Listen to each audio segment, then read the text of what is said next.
আমি এখানে এখন যাব যে এরা কিভাবে মাছ ধরে সম্পূর্ণ ভিডিও দেখতে থাকেন। আমি এখন যে পানিতে নামবো, আমি এখন এখানে নামবো।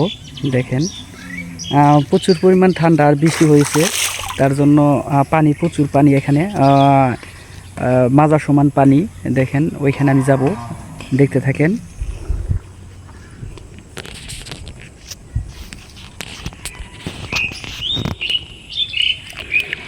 ও আল্লাহ,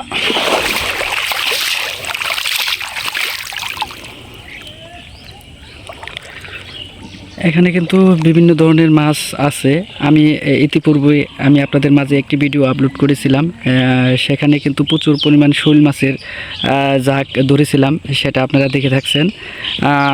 অনেকেই সাড়া দিয়েছেন যে এই কাইটাদহ বিলের ভিডিও আরও দেওয়ার জন্য, কারণ তার জন্যই কিন্তু আজকে একটি লং ভিডিও আপনাদের মাঝে দেখাবো, ইনশাল্লাহ দেখতে থাকেন। এই কাইটাদহ বিল কিন্তু জুক আছে, কাঁকড়া আছে, অনেক কিছু আছে। এই যে দেখেন, এই পাশে রোয়া লাগানো ছিল, পানির কারণে কিন্তু ডুবে গেছে। প্রতি বছরই একই পরিস্থিতি, যে বর্ষাকালে থই থই করে পানি এই পাশ পর্যন্ত, ওই টান পর্যন্ত পানি ওঠে। এবার কিন্তু অন্য অন্য জায়গায় বন্যা হলেও আমাদের কাইটাদহ বিলের পানির স্তর কিন্তু এ তারিখে কম।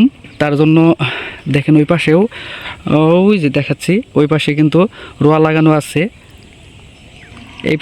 এই পাশে লাগানো ছিল, এই যে ডুবে গেছে। এই যে আপনাদের মাঝে আমি দেখাচ্ছি, এই যে রোয়াগুলো, এই যে দেখেন দেখাচ্ছি, এই যে রোয়াগুলো ডুবে গেছে।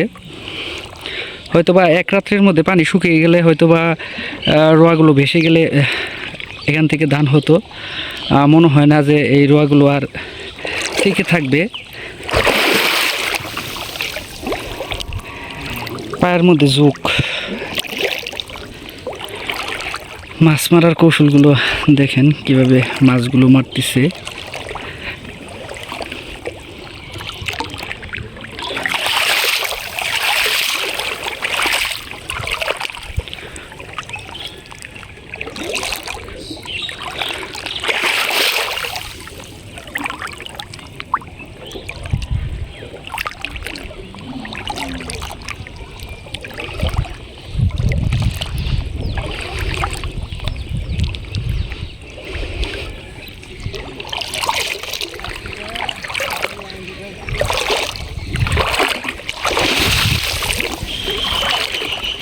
যুগ আছে, কিন্তু যুগ আছে এই বিলে।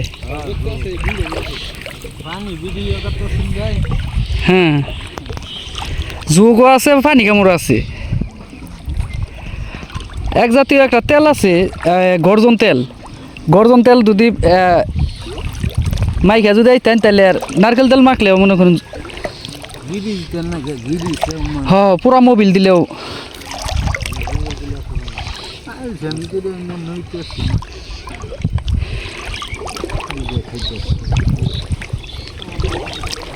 বৃষ্টি না হলে মাছ ধরা হইতেন, বৃষ্টি হতে মাছগুলা টানের দিয়ে গেছে গা।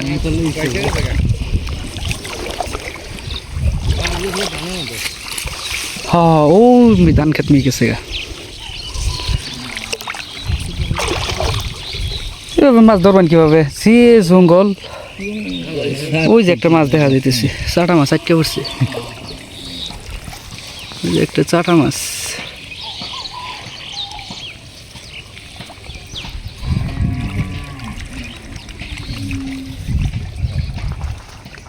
সাইতেন ধরলেন?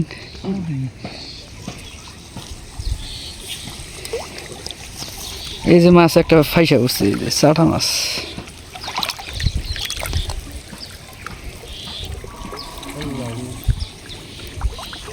নিজ দেটাই না, ওই মাথায় নিয়ে যাবেন কিয়া?